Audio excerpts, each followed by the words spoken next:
Hello, good evening ma'am. Good evening. Manpunsibo ma'am. Ngasize ꯍꯌꯦꯡꯁꯦ ꯁꯟꯗꯦ morning right ꯆꯠꯅꯕ ꯑꯩꯈꯣꯏꯒꯤ ꯕꯤꯌꯥꯟꯗꯒꯤꯀꯣ ꯕꯤꯌꯥꯟꯗꯅ ꯑꯩꯈꯣꯏ ꯅꯣꯔꯥꯒꯤ ꯒꯥꯔꯤꯗꯣ ꯑꯗꯨꯗ ꯆꯠꯀꯗꯕꯅꯦꯕꯀꯣ ꯑꯗꯨꯅ ꯑꯗꯨꯒꯤ ꯅꯣꯔꯥꯒꯤ ꯒꯥꯔꯤꯗꯣ ꯂꯧꯈꯠꯂꯨꯗꯣꯏꯅꯦ ꯉꯥ ꯂꯧꯈꯠꯄꯗꯣ ꯑꯗꯨ ꯃꯌꯥꯝ ꯑꯗꯨꯝ ꯌꯦꯡꯃꯤꯟꯅꯔꯁꯤ ꯃꯌꯥꯝ ꯑꯗꯨ ꯆꯠꯂꯨꯗꯣꯏꯅꯦ ꯃꯌꯥꯝ ꯃꯈꯥ ꯇꯥꯅ ꯑꯗꯨꯝ ꯌꯦꯡꯃꯤꯟꯅꯔꯁꯤ ꯃꯌꯥꯝ ꯆꯠꯂꯝꯗꯥꯏꯒꯤ ꯉꯥꯏꯍꯥꯛ ꯑꯃꯨꯛ ꯊꯥꯗꯣꯛꯑꯒ ꯉꯥꯏꯍꯥꯛ ꯁꯥꯟꯅꯍꯜꯂꯝꯃꯤ ꯍꯣꯔꯦꯟ ꯅꯌꯨꯝ ꯂꯥꯛꯄ ꯊꯦꯡꯉꯣꯏ ꯈꯪꯗꯕꯅꯤꯅꯀꯣ ꯂꯥ ꯁꯤꯅ ꯁꯦꯀꯦꯟ ꯔꯥꯎꯟ ꯁꯣꯝꯗ ꯂꯥꯛꯑꯣ ꯇꯨꯂꯨꯞ ꯂꯥꯎ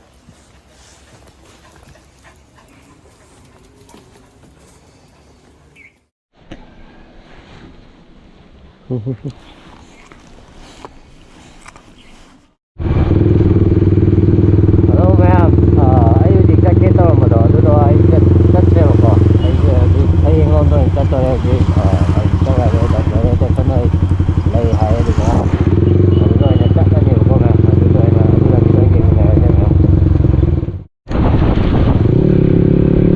ꯁꯣꯝꯗ ꯏꯔꯣꯏꯁꯦꯝꯕꯒꯤ ꯂꯝꯕꯤꯁꯦ ꯂꯥꯛꯇꯕ ꯀꯨꯏꯔꯦ ꯌꯥꯝ ꯀꯨꯏꯔꯦꯕ ꯉꯁꯤ ꯆꯍꯤ ꯑꯃ ꯍꯦꯟꯅ ꯑꯅꯤꯃꯨꯛ ꯐꯥꯔꯝꯃꯅꯤ ꯑꯗꯨꯒꯤ ꯃꯇꯨꯡꯗꯅꯦ ꯁꯤ ꯂꯥꯛꯏꯁꯦ ꯂꯝꯕꯤꯁꯦ ꯐꯖꯅ ꯁꯦꯝꯊꯗꯅ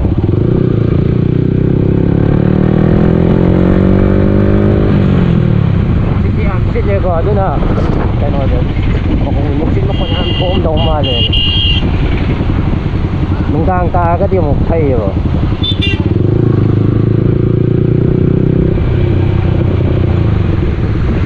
ꯀꯥꯏꯗꯒꯩꯁꯨ ꯐꯖꯅ ꯊꯥꯔꯦ ꯐꯖꯔꯦ ꯂꯝꯕꯤ ꯐꯖꯔꯦ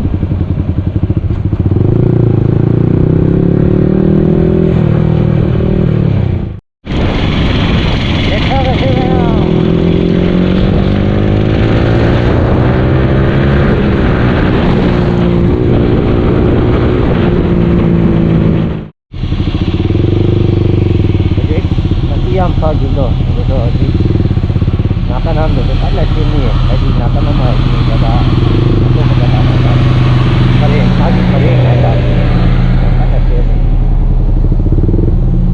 ꯑꯗꯨꯅꯦ ꯂꯝꯕꯤ ꯑꯣꯏꯔꯛꯇꯧ ꯃꯥꯜꯂꯦ ꯈꯣꯡꯅꯥꯡꯒꯁꯦ ꯃꯌꯥꯏ ꯊꯝꯃꯝꯃꯒ ꯃꯥꯟꯗꯦꯕ ꯆꯞ ꯆꯥꯕꯤꯗꯤ ꯑꯩꯁꯨ ꯈꯪꯗꯦꯕ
Splendor.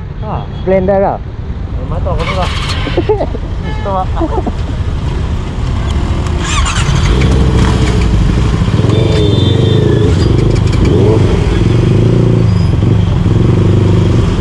Ang tawag eh, busan.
Alin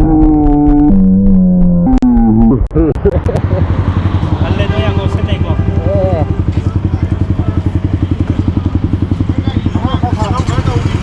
Mana bro, aku nak maga. Mana ko? Ayun o. Kaya mana iba? Keteng di wan titi wan thay lak sa mane. Mana iba? Hey, saloi dra. Tatu yao, saloi yao rồi. Saloi tôi đi na nang bike tôi phụ đi đâu. Thế nó mua lại yao rồi, chú cây. Ai bike ya.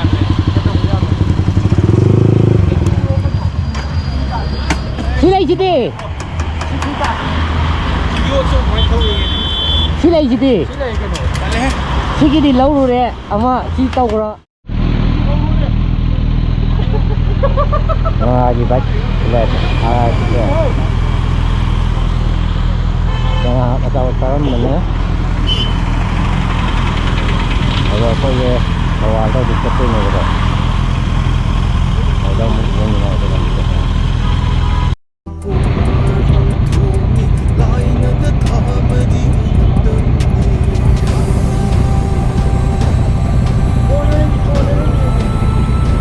Đây ra mới kìa.